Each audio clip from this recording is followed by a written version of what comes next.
जय हिंद दोस्तों, study point BRP में स्वागत है। जैसा कि आप लोग जानते हैं कि एसएससी एमटीएस का एग्जाम चल रहा है, तो आज हम लोग देखते हैं थर्ड शिफ्ट का जो 6 फरवरी का थर्ड शिफ्ट हुआ है उसका एनालिसिस देखते हैं। आइए देख लेते हैं किस प्रकार के क्वेश्चन पूछे गए थे। पहला क्वेश्चन पूछा गया था कि in the foot steps of Mahatma Gandhi sanitation पुस्तक के लेखक कौन है। तो इस पुस्तक के लेखक सुदर्शन आयंगर हैं।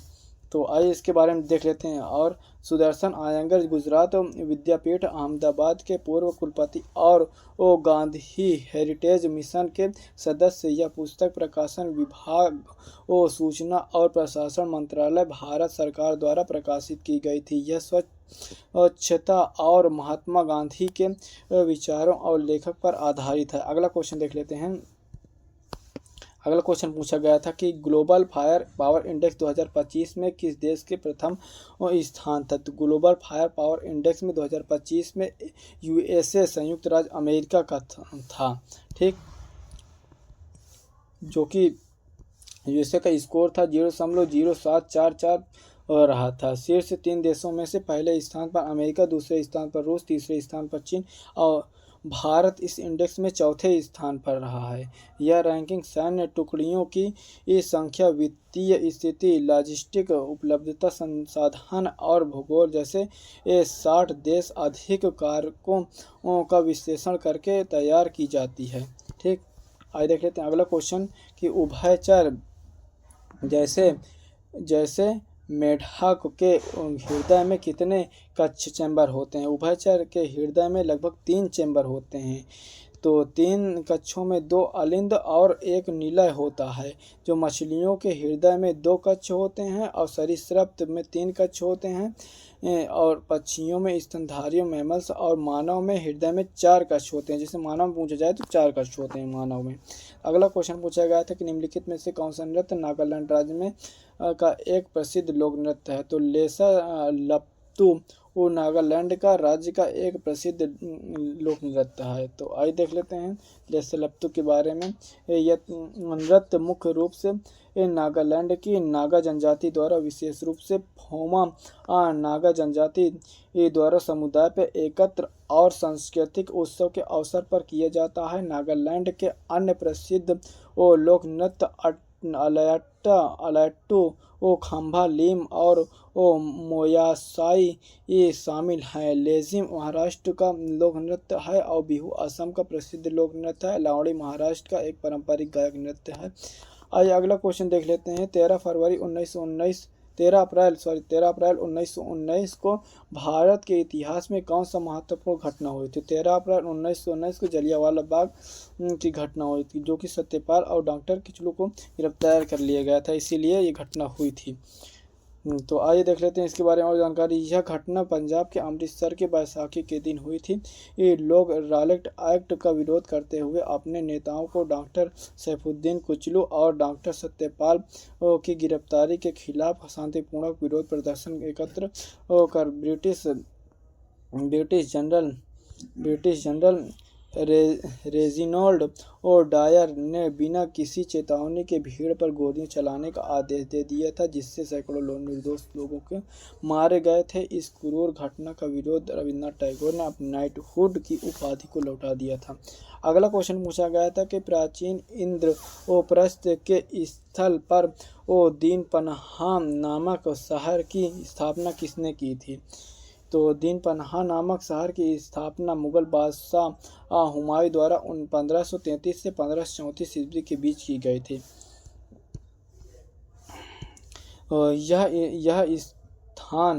यह स्थान दिल्ली के प्राचीनतम इंद्रप्रस्थ के स्थान पर यमुना नदी के किनारे पर स्थित है। हुमायूं ने इसे अपनी नई राजधानी और शक्ति का केंद्र के रूप में बसाया है, जो कि 1540 में शेरशाह सूरी के हुमायूं को हराकर इस नगर को पूरी तरह से नष्ट कर दिया था और वहां अपनी राजधानी शेरगढ़ बसाई थी। वर्तमान में दीनपन्हा को होल्ड फोर्ट यानी पुराना किला के नाम से भी जाना जाता है। अगला क्वेश्चन पूछा गया था कि प्रसिद्ध पुष्कर मेला भारत के किस राज्य में आयोजित किया जाता है, कि किस महीने में आयोजित किया जाता है। पुष्कर मेला राजस्थान के अजमेर जिले के प्रसिद्ध तीर्थ स्थल पुष्कर मेला आयोजित किया जाता है और यह प्रत्येक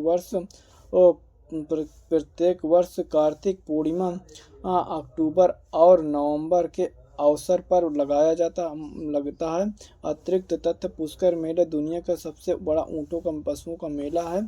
ठीक, अगला क्वेश्चन पूछा गया था कि वुशु उत्सव और मुख्य रूप से भारत के किस राज्य में दिमासा जनजाति द्वारा मनाया जाता है। तो वुशु या वुशु जीबा उत्सव मुख्य रूप से असम और नागालैंड दीमापुर जिले में निवास करने वाले दिमासा जनजाति द्वारा कचारी जनजाति द्वारा जनवरी महीने में मनाया जाता है। यह फसल कटाई का एक मुख्य त्यौहार जो नई फसल के आने और अनाज भंडारण भरने के बाद मनाया जाता है। विशु नामक त्यौहार मुख्य रूप से केरल और तमिलनाडु राज्य का पारंपरिक नव वर्ष त्यौहार है जो आमतौर पर अप्रैल के मध्य मनाया जाता है। आइए देख लेते हैं। अगला क्वेश्चन पूछा गया था कि उस कोलाइडल सिस्टम को क्या कहा जाता है जिसमें गैस एक ठोस माध्यम से परिक्षेपित होती है, जैसे कि स्पंज में देखा गया है। इस कोलाइड सिस्टम को सॉलिड फोम कहा जाता है। ठीक, जो कि जब गैस परिक्षेपण व्यवस्था किसी ठोस परिक्षेपण माध्यम से मिलाई जाती है तो सॉलिड फोम कहा जाता है। स्पंजन ठोस या पदार्थ जिसके भीतर हवा के छोटे छोटे बुलबुले या छिद्र फंसे होते हैं, जिसके अन्य उदाहरणों में फ्यूमिस स्टोन फोम रबर और ब्रेड शामिल हैं।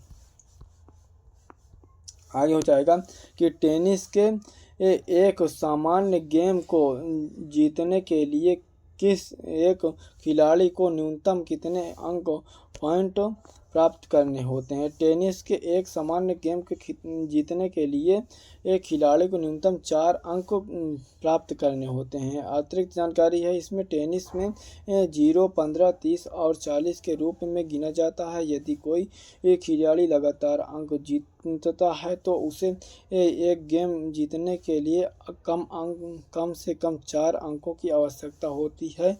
यह टाई ब्रेक जब सेट 6 पर पहुंचता है तो वो जीतने के लिए न्यूनतम 7 अंक चाहिए होते हैं। यदि दोनों खिलाड़ी 40-40 अंक पर हैं तो जीतने के लिए खिलाड़ी को लगातार 2 अंकों की बढ़त जरूरी होती है।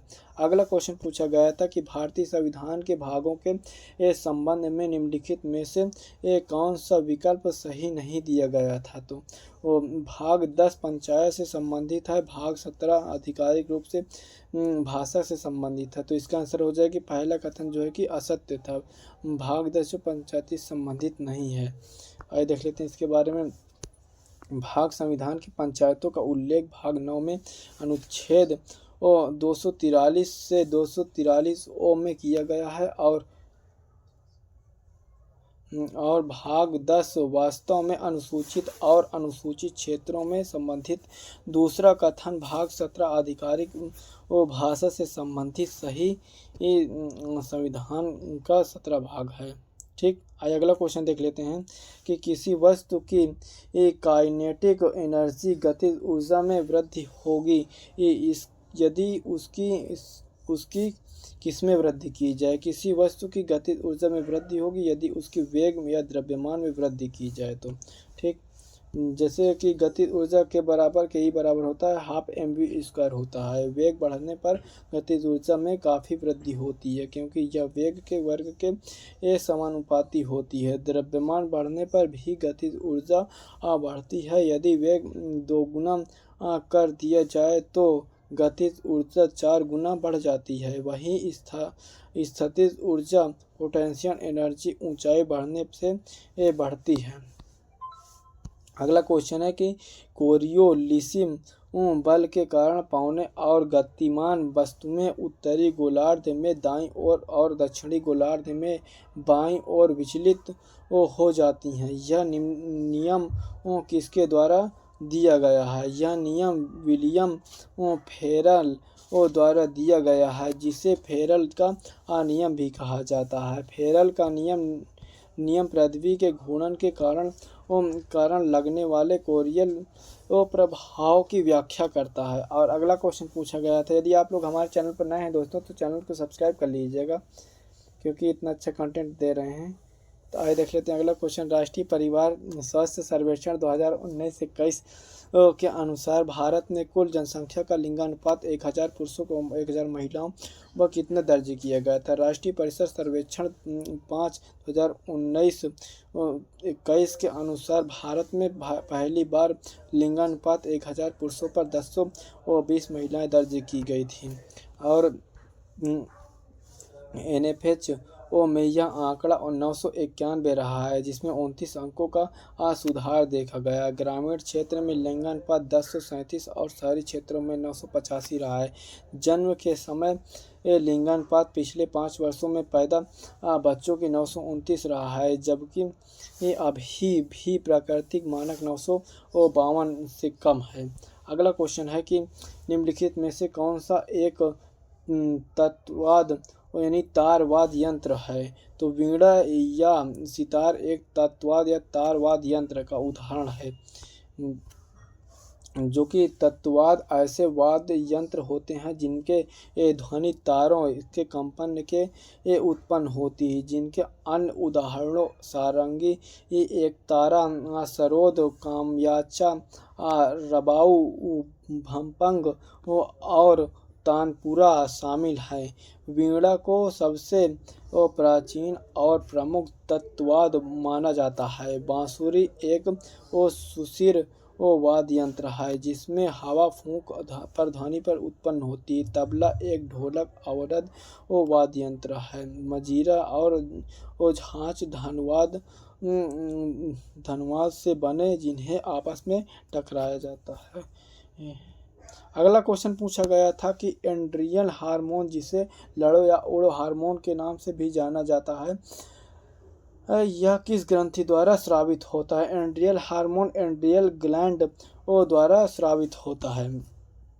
एंड्रियल ग्रंथि प्रत्येक गुर्दे किडनी ऊपरी हिस्से पर स्थित होती है। यह हार्मोन शरीर की आपातकालीन स्थिति जैसे डर, गुस्सा या तनाव के लिए तैयार करता है। यह हृदय गति और रक्तचाप को बढ़ाता है और मांसपेशियों को ऊर्जा प्रदान करने के लिए ग्लूकोज के स्तर को भी बढ़ाता है।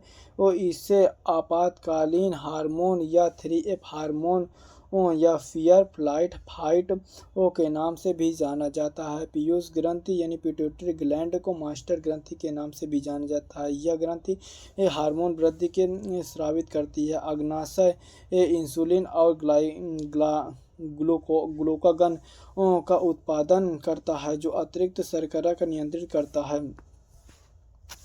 थायराइड ग्रंथि थायरॉक्सिन हार्मोन स्रावित करती है, जो कि शरीर के चयापचय को नियंत्रित करती है। अगला क्वेश्चन पूछा गया था कि मार्च 2025 में प्रदर्शनकारियों के खिलाफ सोनिम बोम या ध्वनि हथियार के कथित उपयोग के कारण कौन सा देश चर्चा में रहा है?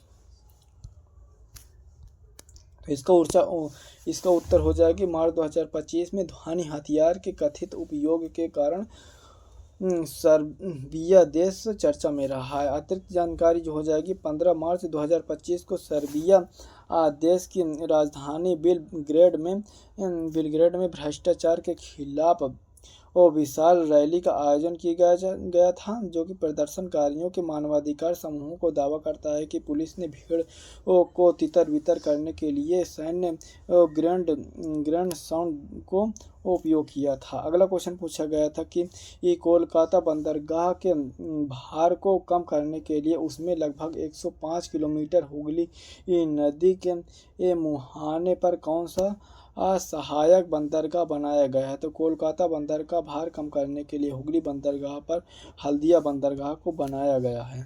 ठीक। अगला क्वेश्चन है कि जैन धर्म के अनुसार सम्यक चरित्र का क्या अर्थ है। तो जैन धर्म के अनुसार सम्यक चरित्र का अर्थ यह है कि आचरण या सही व्यवहार करना। अतिरिक्त जानकारी, जैन धर्म के मोक्ष मुक्ति प्राप्त करने के लिए 3 आवश्यक मार्गदर्शन बताए गए हैं, जिन्हें त्रिरत्न कहा जाता है। जैसे कि इसमें तीनों के बारे में देख लेते हैं। सम्यक दर्शन, सत्य और जैन और तीर्थंकरों के उपदेश का पूर्ण विश्वास रखना। सम्यक ज्ञान जो होता है आत्मा और ब्रह्मांड के वास्तविक स्वरूप का सही और संदेश रहित ज्ञान होता है। सम्यक चरित्र प्राप्त ज्ञान को अपने जीवन में उतारना होता है। हानिकारक कार्यों को त्याग करना और नैतिक सिद्धांतों का पालन करना होता है। जैन धर्म के अनुसार केवल ज्ञान होने से मोक्ष नहीं मिलता है, जब तक कि व्यक्ति का आचरण शुद्ध न हो। इसलिए सम्यक चरित्र को मोक्ष के मार्ग अंतिम और क्रियान्वय चरण माना जाता है। ठीक। अगला क्वेश्चन है कि भारत ने किस वर्ष तक अपनी स्थापित पवन ऊर्जा क्षमता को काफ़ी हद तक बढ़ाकर 140 गीगावाट तक पहुंचाने का लक्ष्य निर्धारित किया। 2030 तक यह पवन जो है क्षमता को बढ़ाकर 140 गीगावाट तक करने का निर्धारण किया गया है। अगला क्वेश्चन पूछा गया कि 1950 से 51 के दौरान सकल घरेलू उत्पाद के औद्योगिकरण का हिस्सा कितना प्रतिशत था। तो 1951-52 के दौरान जो है औद्योगिक क्षेत्र का योगदान जो है 11.8 से 13% के बीच था। ये अवधि कृषि के प्राथमिक योगदान के देश को मिला था और 1990 से 91 तक यह बढ़कर के 24.6% तक पहुंच गया है। अगला क्वेश्चन है कि ब्रोबा 3 मिशन में शामिल 2 उपग्रहों का नाम क्या है। तो ब्रोबा 3 मिशन में जो शामिल हुए हैं उपग्रहों का नाम कार्नेग्राफ स्पेसक्राफ्ट और आर्कल्टर स्पेस क्राफ्ट है, जो कि यूरोपियन अंतरिक्ष एजेंसी ESA द्वारा सूर्य को कोरोना बाहरी अवतरण का अध्ययन करने के लिए विकसित किया गया है। इसरो ने इन्हें PSLV C-59 रॉकेट के माध्यम से लॉन्च किया है। अगला क्वेश्चन है कि विजया बैंक और देना बैंक का बैंक ऑफ बड़ौदा में विलय किस वर्ष हुआ था। विजया बैंक और देना बैंक का बैंक ऑफ बड़ौदा में विलय 1 अप्रैल 2019 को हुआ था। इस बैंक के बाद बैंक ऑफ बड़ौदा SBI और PNB के बाद भारत का तीसरा सबसे बड़ा बैंक बन गया है। अगला क्वेश्चन 1600 ईस्वी में इंडियन कंपनी को रॉयल चार्टर किसके प्रदान किया था। तो 1600 ईस्वी के ईस्ट इंडिया कंपनी को और रॉयल चार्टर इंग्लैंड की महारानी एलिजाबेथ प्रथम 31 दिसंबर 1600 को प्रदान किया था। इस चार्टर ने कंपनी को पूर्व के साथ व्यापार करने का अधिकार दिया था, जिसमें भारत के ब्रिटिश औपनिवेशिक शासन की नींव रखी थी। आइए देख लेते हैं इंग्लिश के क्वेश्चन।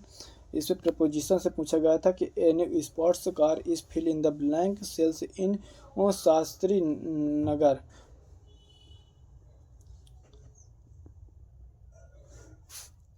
ठीक है दोस्तों, तो ये जो ऊपर क्वेश्चन हिंदी में थे ये इंग्लिश में ही क्वेश्चन है, वही क्वेश्चन है, तो आप लोग इसको देख लेना। जैसे कि एक इडियम पूछा गया था, जैसे कि इडियम था मेक वन ट्वाइस कर्ल, तो इसका हो जाएगा this idioms to make feel very impressed और हम्बिलिएटेड और मेक समवन फील वेरी